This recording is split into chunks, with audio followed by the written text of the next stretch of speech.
Bonjour à tous et à toutes, nous sommes le lundi 22 mars 2021.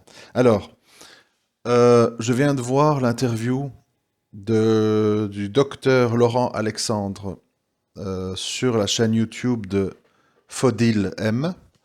Et je voulais un petit peu réagir parce que c'est très important dans la vie d'écouter plusieurs sons de cloche face à des mêmes données. Vous savez, quand on a des données, on a tendance à les présenter sous un angle qui appuie sur nos émotions afin qu'on les adopte ou non. Alors, si je résume la pensée transhumaniste de Laurent Alexandre, qui bien sûr a l'intelligence de dire je suis pas très favorable à tout ça, mais bon, c'est inévitable. Si on suit pas le mouvement, ben la Chine va le faire et nous deviendrons les esclaves de la Chine. Donc en fait, je suis pas pour, mais quand même un peu pour parce que j'ai pas envie que mes enfants soient soumis au diktat des Chinois, etc., etc. Vous voyez, donc c'est une façon insidieuse de dire soit on suit le mouvement, soit on crève, hein, en langage court. Je suis pas pour, mais quand même un petit peu pour.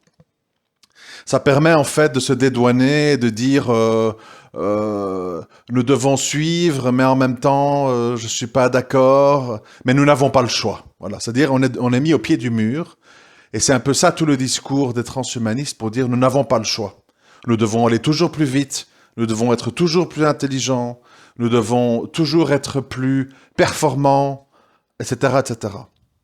Et moi, ce que je voudrais simplement vous faire remarquer, vous, public neutre, je voudrais vous faire remarquer que, sans qu'on s'en rende compte, parce que c'est présenté autrement, d'une façon plus technologique, belle, propre, lisse, on vous parle de Tesla, de Google, d'algorithmes, de sélection d'embryons, d'utérus artificiel, vous pourrez sélectionner... Madame, vous vous imaginez, vous pouvez accoucher sans douleur et vous pourrez avoir un bébé le plus beau possible, le plus intelligent.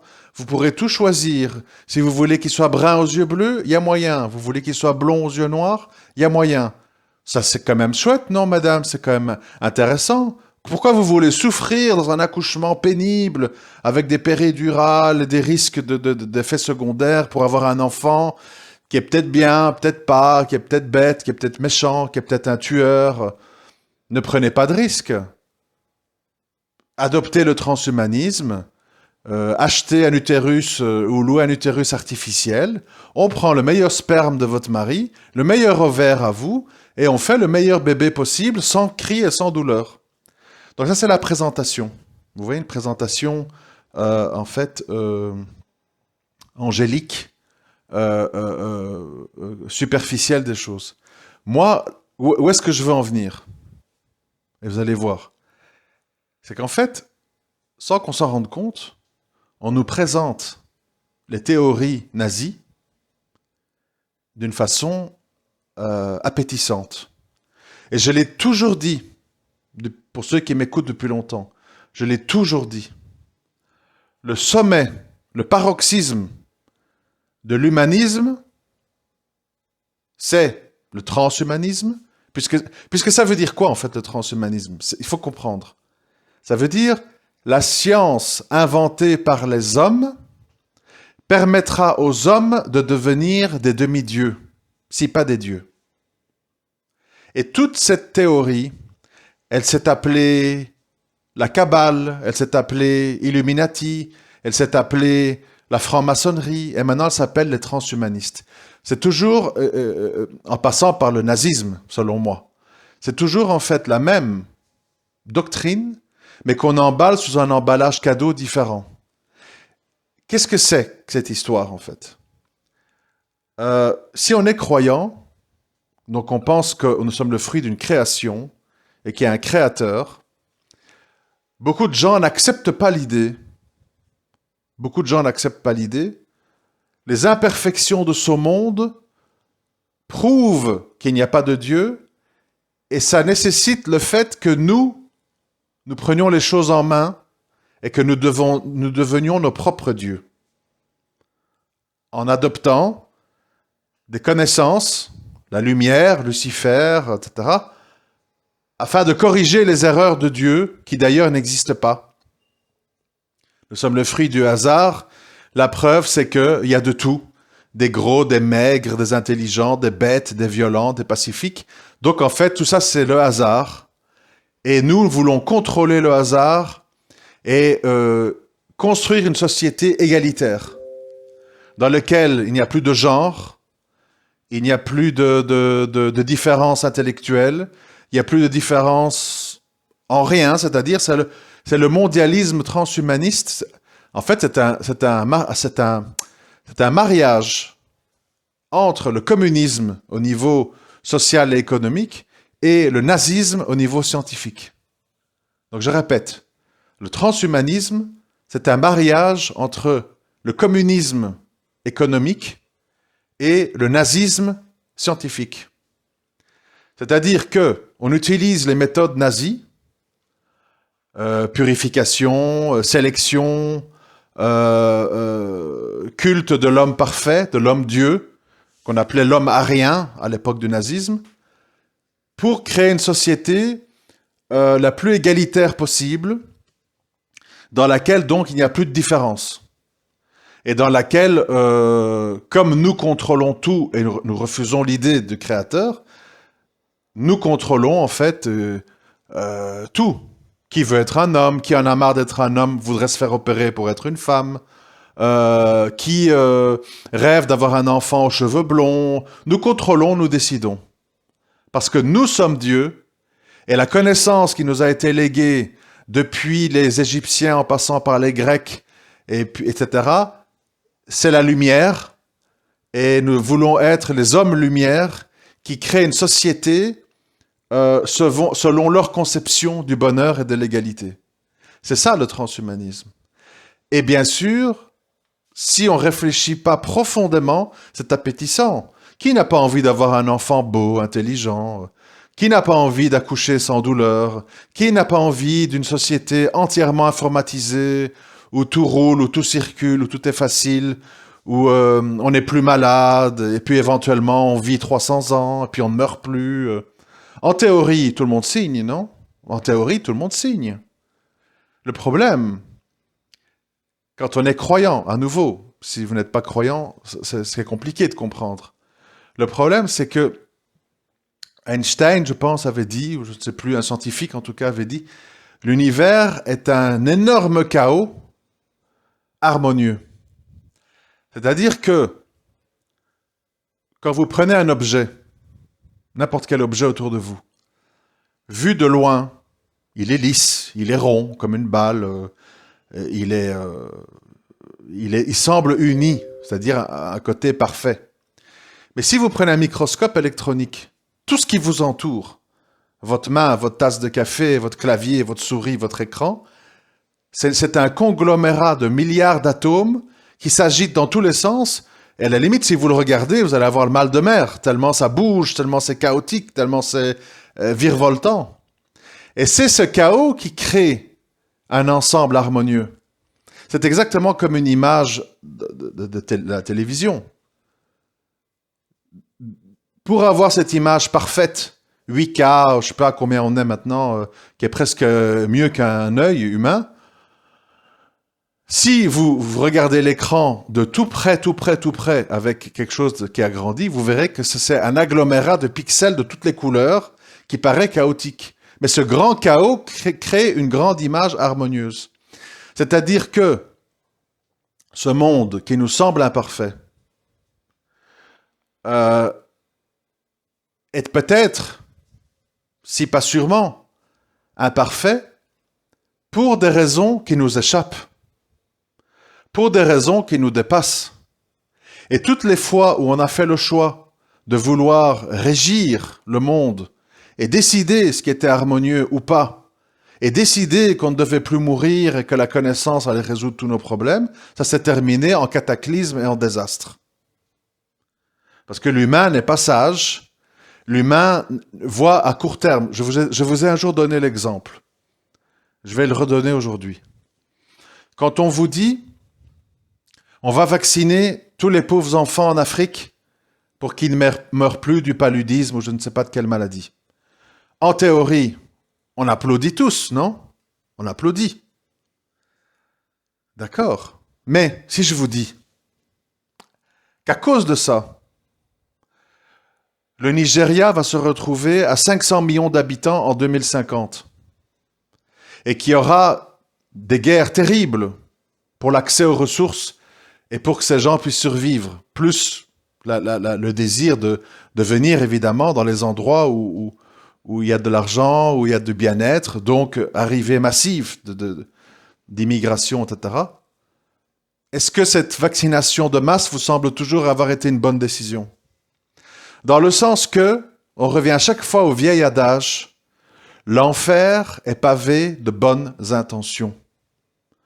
L'humain croit chaque fois qu'il va mieux savoir faire que Dieu, et ça se termine en tragédie, en guerre tribale, en orgueil, en fascisme, etc. Vous l'avez vu dans le film, je ne sais plus le titre, Bienvenue à Gattaca, je crois. On est dans un fascisme sanitaire, un fascisme génétique, qui fait que le protagoniste du film doit mentir, doit falsifier, doit se racler la peau tous les jours pour qu'on devine pas que c'est lui qui a des manquements génétiques, parce que sinon il ne pourra pas avoir la place de pilote, etc. Donc, quand l'humain veut créer la perfection terrestre, il termine toujours dans un fascisme. Et maintenant, on va droit vers ça, avec les passeports vaccinales, avec, je ne sais pas tout quoi, les ordres sanitaires et tout. D'ailleurs, ça devrait vous prêter à réfléchir, quand même. Il n'y a pas longtemps, on vous disait, une femme qui porte un masque, c'est intolérable parce qu'on ne sait pas voir son identité et pour des raisons de sécurité, c'est dangereux. Donc, nous interdisons le niqab chez les musulmans. Aujourd'hui, nous avons tout le monde en masque. Pas une fille par-ci par-là, au fin fond d'une cité avec sa poussette, non. Maintenant, c'est tout le monde qui est en masque. Et ça pose plus aucun problème de sécurité et de quoi que ce soit. Ah, pour des raisons sanitaires, c'est devenu acceptable. Ça veut dire quoi, en fait? Ça veut dire que l'humain, il criminalise ou il accepte ou il refuse les choses en fonction de ses orientations et passions personnelles du moment. Rappelez-vous au début de la crise du Covid, faut pas porter de masque, ça sert à rien. Et puis après, faut tous porter un masque, voire un double masque, etc., etc. Et l'humain, la masse populaire, vous, moi, nous sommes baladés. Ah oui, quand même, une femme, elle a le droit de montrer son visage. Faut qu'on puisse la reconnaître dans la rue quand il y a un contrôle de papier. Aujourd'hui, on reconnaît plus personne. Et, ah ben oui, c'est le virus, c'est le virus. C'est le virus. Vous voulez bien... Je m'excuse, j'ai marqué un temps parce que j'allais hurler, donc j'essaie de me contrôler pour pas avoir l'air d'être un fou allié quand même. J'ai dit un virus. Et puis on nous dit maintenant, ah oui, mais en fait, quand on est à l'air libre, qu'on n'est pas confiné dans une pièce, les risques de contamination sont beaucoup plus faibles. Et le masque, tu nous as dit de le mettre quand? Quand nous sommes aux toilettes ou dans notre lit, ou quand on va dans la rue? Vous voyez dans quoi on est? L'humain, c'est ce que je veux vous expliquer, et je me tue à l'expliquer. L'humain n'est pas raisonnable. L'humain est faible. L'humain prend des décisions incongrues, basées sur ses impressions, sur ses émotions, pas sur la réalité des choses, parce qu'il n'est pas omniscient, parce qu'il n'est pas un Dieu. Il n'est pas un Dieu. Et il croit la promesse satanique que la connaissance, la science, qui n'est pas un mal en soi, c'est pas un problème d'être anti-science ou anti-modernité. C'est le problème d'un moment donné aller trop loin, de vouloir tout contrôler, tout le temps. Je vous donne un exemple. Aujourd'hui, pour des raisons de facilité, beaucoup de médecins, parce qu'ils ne veulent pas traîner à l'hôpital, ils veulent partir en week-end avec leur famille, ils font des césariennes aux femmes enceintes pour un oui ou pour un non. En plus, c'est la sécurité sociale qui rembourse, donc on s'en fout. Donc on se retrouve avec plein de femmes, une majorité je pense, de ce que j'ai entendu, qui accouchent par césarienne. Césarienne, c'est quand même une intervention pas naturelle, c'est-à-dire on ouvre le ventre et la membrane, etc., pour sortir un enfant par le ventre. Bon. Plus, aujourd'hui, dès qu'une femme a un peu mal, ou elle est un peu, comment je vais dire, peureuse, allez, on fait venir l'anesthésiste péridurale. Donc en fait, des actes que des millions et des millions de femmes ont fait sans technologie, sans péridurale, sans césarienne, on veut aujourd'hui le banaliser, le généraliser, en disant, mais c'est normal, il faut pas souffrir, il faut pas perdre de temps. Et demain, je vous ai dit, pourquoi vous allez garder un enfant dans votre ventre? C'est difficile, 9 mois, c'est lourd, ça déforme votre corps. Moi, je vois déjà tout le discours marketing qui va arriver. On va faire ça dans un utérus artificiel. Si vous voulez, vous pouvez le garder chez vous pour surveiller la croissance de votre enfant. Et vous pourrez choisir tous les paramètres de votre enfant. Donc c'est toujours le même mécanisme. C'est-à-dire que on tente l'humain en l'appâtant avec, vous savez, c'est comme ces publicités sur YouTube, là. Bonjour, t'en as marre de bosser? Tu voudrais faire beaucoup de fric très vite? Clique sur mon nom, n'oublie pas la cloche, et je vais résoudre tous tes problèmes. J'ai des super projets, c'est minimum 8 000 € par mois. Qu'attends-tu? T'en as pas marre d'être un raté? Et les gens, ils cliquent. Et les gens, ils pensent que c'est vrai. Parce que l'humain ne veut pas souffrir, veut faire de l'argent facile, L'humain, c'est comme un poisson dans l'eau à qui on jette un appât. On voit un petit ver de terre, on voit pas le crochet qu'il y a derrière. On mord dedans. Et puis, aïe. Ah oui, mais aïe, mais une fois que le poisson est ferré, c'est terminé. Tu peux plus te détacher de l'hameçon. Et c'est que, je sais pas si c'est voulu, conscient ou inconscient, c'est certainement lié à son athéisme, mais ce que le docteur Laurent Alexandre ne comprend pas, c'est que ce qu'il prône et ce qu'il défend, c'est en fait un futur nazisme technologique chinois. Alors c'est comme si on avait dit, écoutez, ce qu'il dit, c'est exactement la même chose que si je dis, écoutez, si on devient pas tous, si on n'applique pas tous les méthodes d'Hitler, eh ben on est foutu. Il aura les meilleurs sous-marins, la meilleure population, les meilleurs soldats, les meilleures armes, les meilleurs avions, les meilleurs missiles. On doit suivre Hitler. Désolé, c'est pas très bien ce qu'il fait. Mais allez, on va commencer à envoyer nos handicapés, nos juifs dans les trains. C'est lui le modèle, quoi. Ah, vous voulez pas le faire? Ça vous pose un problème moral? Ah, ben alors vous serez responsable que les nazis vont diriger toute la terre et que vous serez les esclaves des nazis. Tant pis pour vous. C'est le même discours. C'est la même chose, mais emballé d'une façon plus exotique, plus à la page, quoi. Et moi, je voulais vous dire ça parce que je me rends compte qu'on vous l'explique pas bien et qu'on vous laisse comme ça dans une espèce de ventre mou. Moi, j'ai vu l'interview de celui qui a la chaîne YouTube. Je vous mettrai le lien en dessous. Voilà, c'était un petit peu critique, mais ça restait très gentil. Dans le sens, si on est un peu trop dur, le gars va dire, écoutez, je coupe. Je ne suis pas venu me faire interviewer pour me faire insulter. Voilà. C'est toujours ça le piège. Mais la problématique, c'est qu'à un moment donné, celui qui écoute ne comprend pas bien de quoi on parle. Il voit que le bon côté et il voit pas la face cachée.